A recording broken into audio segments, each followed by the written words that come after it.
from the state of Osun.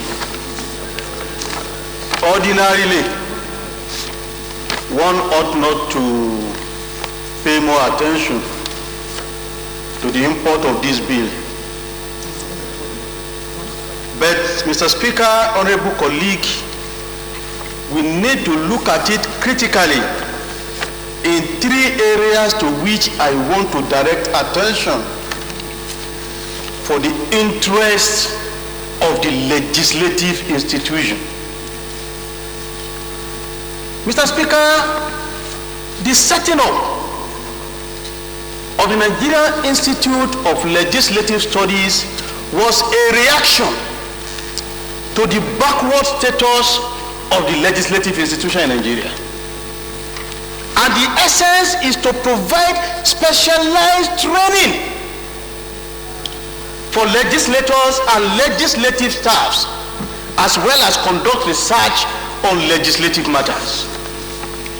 Any attempt to seek to widen the mandate of NILS, I'm afraid the legislator may end up being just a small fraction of the mandate of that institution. If you go into history and ask ourselves, why was the institution established? And even in the year 2016, we are still yet to catch up with other arms of government.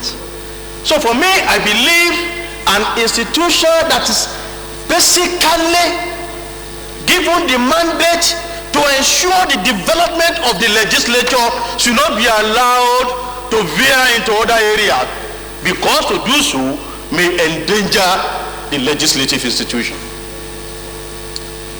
Secondly, Mr. Speaker, in the academia, there are various institutes responsible for democratic studies. Almost every university has one institute or the other dedicated to the study of democratic studies. So to now saddle the NILS with that additional responsibility, I don't think is needed.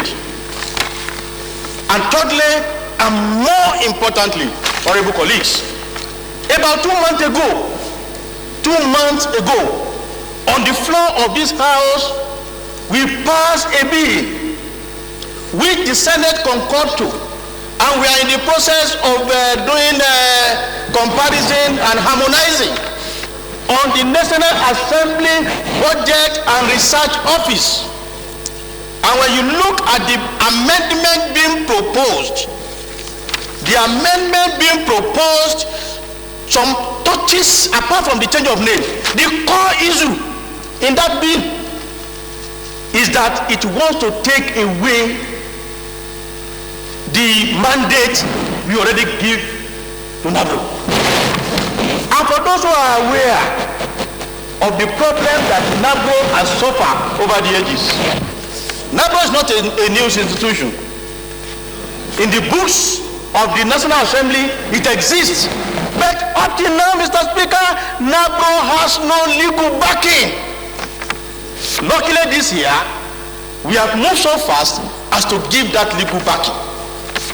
To take that bill in the terms in which it is stated in the bill proposed by the Right Honorable Nicholas Osai is to take by the left hand what we had given to NABRO by the right hand. And I see it as part Mojeed, of the struggle. Lower your volume, please. Good.